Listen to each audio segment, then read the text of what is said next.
So, what's up, guys? Welcome back to another brand new video. So, today in clinic time, we are talking about high blood pressure problem called hypertension. It is a common condition in which long-term force of the blood against the artery walls is high enough that it may eventually cause health problems such as heart diseases. So let's ask some questions from Dr. Mama about this and have more detailed and good information. So first of all, what are the symptoms of high BP? अस्सलाम वालेकुम, welcome back to another topic that is the high BP. और इसको हम उर्दू में जो है वो बुलंद फिशारे खून कहते हैं और मेडिकली इसको जो है हाइपर टेंशन कहा जाता है। हाइपर मतलब ज़्यादा और टेंशन मतलब कोई स्ट्रेस हो, स्ट्रेस का लेवल जब ज़्यादा हो जाता है तो इसको हम हाइपर टेंशन कहते हैं। हाइपर टेंशन क्यों होता है, इसकी क्या डेफिनेशन है? जब हमारी बॉडी की जो है वो आर्टरीज़ में या वेजल्स जिसको कहेंगे, उसमें जब प्रेशर इंक्रीज़ होता है किसी भी वजह से, चाहे वो किसी हार्मोन्स सिक्रीट हो रहे हों उसकी वजह से हो बॉडी में, या फिर जो है वो स्ट्रेस लेवल ज़्यादा हो, या आपको पहले से कोई हार्ट डिज़ीज़ है, आपको डायबिटीज़ है, शुगर की बीमारी है, तो उसकी वजह से भी जो है ब्लड प्रेशर, या फिर आपको गुर्दों की कोई बीमारी है तो उसमें भी जो है वो प्रेशर जो है वो आर्टरीज़ में या वेजल्स में ज़्यादा जो है वो बिल्डअप हो जाता है, ज़्यादा हो जाता है। जो नॉर्मल से एक रेंज होती है जो कि 120 और 80 के दरमियान है, उससे जो है वो फिशारे खून ज़्यादा हो जाएगा तो आर्टरीज़ में जो है वेजल्स में जो है वो प्रेशर से ब्लड जो है वो सर्कुलेट करेगा। वो पूरी बॉडी में जब प्रेशर से ब्लड सर्कुलेट करेगा और जब वो दिल तक ब्लड को लेके जाएगा या फिर किडनी तक ब्लड को लेके जाएगा या फिर जो है वो ब्रेन तक ब्लड को लेके जाएगा, तो वो जो है एक झटके से जो है वो ऑर्गन्स तक जो ब्लड पहुंचाएगा तो वो ऑर्गन्स के लिए बहुत नुकसानदेह होता है। उससे जो है ऑर्गन्स डैमेज होना शुरू हो जाते हैं। तो ये जो है वो ब्लड प्रेशर की डेफिनेशन है कि जब प्रेशर का हाई हो जाना in the arteries against the vessels, और ये जो है वो फिर can cause the damage to the organs of the body. और फिर इसमें जो है वो ब्रेन में जो है वो स्ट्रोक, फालिज हो सकता है, जैसे कि आपको मालूम है कि जो है वो हाई बीपी की सूरत में, या फिर जो है वो दिल में जो है वो हार्ट अटैक है या कोई भी डिज़ीज़ है, एंजाइना है, जैसे दिल की बीमारियां हैं, ये सारी हो सकती हैं। तो ये इसकी डेफिनेशन है। और बाकी आपका क्वेश्चन क्या था? सिम्टम्स। जी, सिम्टम्स अगर ब्लड प्रेशर हाई हो रहा है किसी वजह से तो उसमें सिम्टम्स क्या होंगे? उसमें जो है एक तो जो है वो जब प्रेशर बिल्डअप होगा तो वो दिमाग पे सबसे पहले असर करेगा, उसमें सर में दर्द होना शुरू हो जाएगा, आँखों पे वज़न आना शुरू हो जाएगा, या फिर गर्दन में जो है वो आपकी दर्द शुरू हो जाता है, आपकी तबीयत में जो है वो भारीपन आ जाता है और जिस्म में दर्द भी शुरू हो सकता है, और उसके साथ वोमिटिंग से स्टार्ट हो जाती है, उल्टी होना शुरू हो जाती है सर के दर्द में।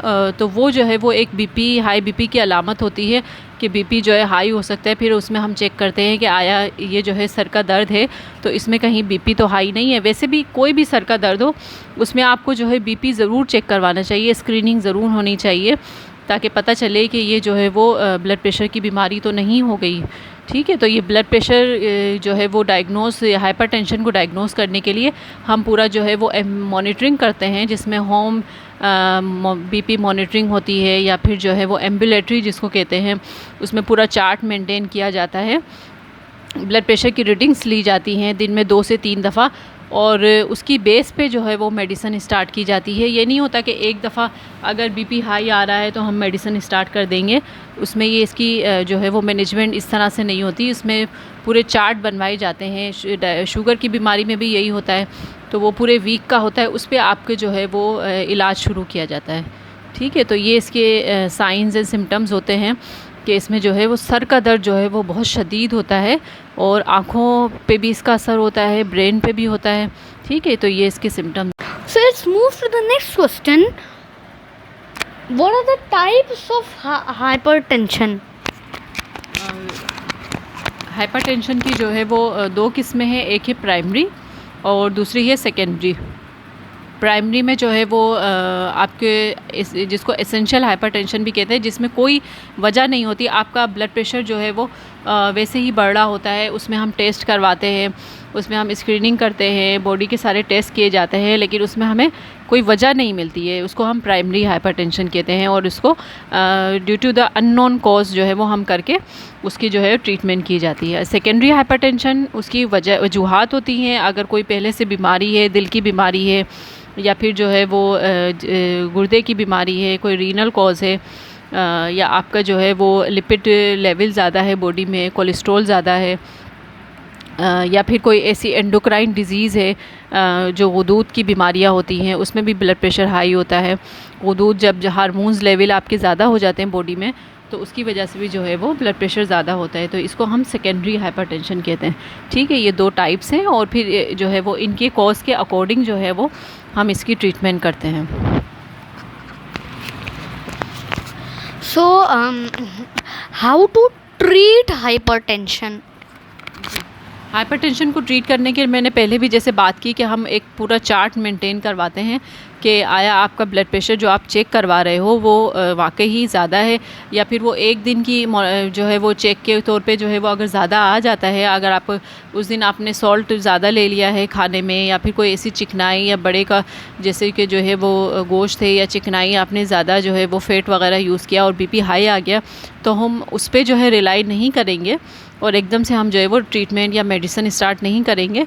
हम जो है पूरे मॉनिटरिंग करेंगे पेशेंट की कि जो है वो आया उसका ब्लड प्रेशर वाकई ही ज़्यादा रहता है, पहले से कोई हिस्ट्री है, पूरी इसकी प्रॉपर हिस्ट्री लेंगे, फैमिली हिस्ट्री में देखेंगे कि उसकी फैमिली में तो ब्लड प्रेशर ज़्यादा नहीं होता है, उसके प्रॉपर जो है वो इन्वेस्टिगेशन होगी, लिपिड प्रोफाइल है, या फिर जो है वो जो ब्लड के टेस्ट हैं, या फिर जो है हार्ट के टेस्ट हैं, ये सारे करवा के और फिर उसकी जो है वो पूरा चार्ट हम जो है वो होम मॉनिटरिंग का देख के उसके तौर पे जो है हम इसको ट्रीटमेंट इसकी स्टार्ट करते हैं। इसमें मेडिसिन भी दी जाती हैं, और अगर आपका बीपी एक रेंज से जो है वो अगर कम है, जैसे कि जो है वो अगर 120 और 80 की रेंज है और आपका जो है वो 130/90 भी अगर हो जाता है, तो उसमें भी हम मरीज़ को जो है वो गाइड करते हैं कि आप लाइफ स्टाइल मेंटेन करें, या फिर जो है वो चिकनाई वाली चीज़ें कम इस्तेमाल करें, नमक जो है वो बिल्कुल कम कर दें अपनी डाइट से, तकरीबन जो है वो लेस देन 6 ग्राम पर डे आप कर दें, तो उससे भी जो है वो आपका बीपी जो है वो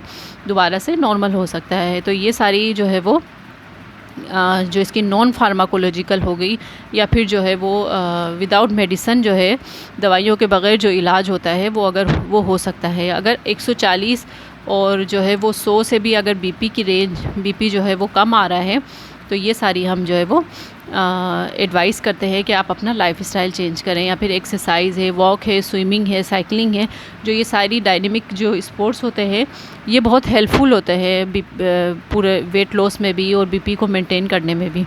तो ये हम एडवाइस करते हैं। और अगर एक रेंज से ऊपर चला जाए, जैसे कि 140 और 80 से ऊपर अगर बीपी चला जाता है, तो उसमें हमें डेफ़िनेटली ट्रीटमेंट स्टार्ट करनी होती है। और इसमें भी ये होता है कि स्टेज 1, स्टेज 2 एंड स्टेज 3 होती है। स्टेज 1 में 140 और 90 से अगर ऊपर चला गया या 100 से ऊपर चला गया तो उसको स्टेज 1 कहेंगे। और अगर 180 और जो है वो 100 से ऊपर चला गया है, 180 और 110 से ऊपर चला गया है, तो स्टेज 2 और स्टेज 3 इसको कहेंगे। ठीक है, तो इस तरह से स्टेज वाइज इसकी ट्रीटमेंट होती है। So, moving to the last question. So, what will happen if we don't treat hypertension? इसमें जो है हम डिस्कस करेंगे लास्ट क्वेश्चन में कि अगर ब्लड प्रेशर को हम या बुलंद फिशारे खून को अगर हम टाइम पे मैनेज ना करें या ट्रीटमेंट उसकी ना करें, तो उसमें जो है वो क्या कॉम्प्लिकेशंस हो सकती है, क्या पेचीदगियाँ हो सकती है। अगर हम मेडिसिन ना दें या पेशेंट को हम प्रॉपर काउंसिल ना करें, प्रॉपर उसकी जो है वो लाइफ स्टाइल के बारे में या उसकी डाइट के बारे में जो भी है काउंसिल नहीं करेंगे या मेडिसिन नहीं देंगे, और हमने पेशेंट को वैसे ही जो है वो प्रॉपर गाइड नहीं किया, तो उसमें कॉम्प्लिकेशन क्या होगी। उसमें सबसे पहले तो ब्रेन के ऊपर जो है वो बीपी का जो है वो इम्पेक्ट आएगा। उसमें जो है वो कोई भी ब्रेन की जो वेजल्स होती हैं वो बर्स्ट हो सकती है, फट सकती हैं, उसके नतीजे में फालिज का अटैक होता है, जैसे बॉडी पैरालाइज हो सकती है। ठीक है, और बाकी जो है आइज़ पे, आँखों पे असर होता है कि आँखों की बिनाई जा सकती है, क्योंकि मुसलसल प्रेशर जब पड़ता है हाई बीपी की वजह से तो वो आँखों की जो है बिनाई को बहुत बुरी तरह मुतासिर करता है, उसके पर्दे को कमज़ोर कर देता है और मरीज़ को अंदाज़ा भी नहीं होता। उसमें बाज़ औक़ात ऐसा होता है कि साइलेंट हाइपरटेंशन एक होती है कंडीशन, जिसमें जो है कोई अलामात नहीं होती हैं हाई बीपी की। और जब पेशेंट हमारे पास आता है तो वो कहता है कि मेरी तो आँखें जो है वो बिनाई कमज़ोर हो गई है, या फिर जो है वो मुझे बॉडी में वीकनेस हो रही है, चलने में मुश्किल हो रही है। और जब बीपी चेक किया जाता है तो वाकई उसका बीपी ज़्यादा होता है। तो मतलब उसने स्क्रीनिंग नहीं करवाई होती, प्रॉपर फॉलोअप नहीं होते, और वो पेशेंट जो है पेचीदगी में चला जाता है। तीसरा ये है कि किडनी पर डेफ़िनेटली असर होता है कि जो है वो गुर्दे मुतासिर होते हैं, उसमें जो है वो प्रोटीन का लेवल ज़्यादा आता है यूरिन में भी, और जो है वो प्रॉपर तरीके से फ़िल्टर आउट नहीं करता है। जो किडनी होता है वो यूरिन या वेस्ट प्रोडक्ट्स होते हैं उनको फ़िल्टर आउट नहीं करेगा, तो पूरी बॉडी में जो है वो पानी भरना शुरू हो जाता है हाई बीपी की वजह से। और चौथा जो सबसे मोस्ट इम्पॉर्टेंट है वो ये है कि दिल जो है वो दिल पे भी असर करेगा। वो प्रेशर से जब दिल पे की तरफ ब्लड जो है वो सर्कुलेट करेगा तो वो दिल को कमज़ोर कर देता है। जो हार्ट की वॉल्स होती हैं वो बहुत बुरी तरह डैमेज होती हैं, उसकी सूरत में वेज़ल्स पे भी बहुत बुरा असर पड़ता है। वेज़ल्स जो है वो उनकी जो प्रॉपर ओपनिंग और क्लोजिंग होती है वो नहीं हो पाती, और क्लॉट्स बन जाते हैं हाई बीपी की वजह से, और ये सारा जो है वो हार्ट अटैक या हार्ट डिज़ीज़ की सूरत में हमारे सामने आता है। बाज़ औक़ात ये भी होता है कि सडन डेथ भी हो जाती है अगर कोई ऐसी जो है वेज़ल्स बहुत बुरी तरह मुतासिर हुई हो हाई बीपी की वजह से, और प्रॉपर स्क्रीनिंग या फॉलोअप या मेडिसिन ना ली हो, तो वो जो है वो सडन कार्डियक डेथ की सूरत में भी हमारे सामने आता है। और इसके अलावा भी जो है वो छोटी मोटी पेचीदगियाँ भी होती हैं, जिसमें नर्व्स वीक हो जाती हैं, चलने में पेशेंट को मुश्किल होती है, ओवरऑल वीकनेस फ़ील करता है जब पेशेंट का बीपी हाई रहने लगता है। और वो अगर प्रॉपर चेकअप ना करवाए या प्रॉपर फॉलोअप ना ले, तो ये सारी जो है वो चीज़ें पेचीदगियों की सूरत में हमारे सामने आती हैं।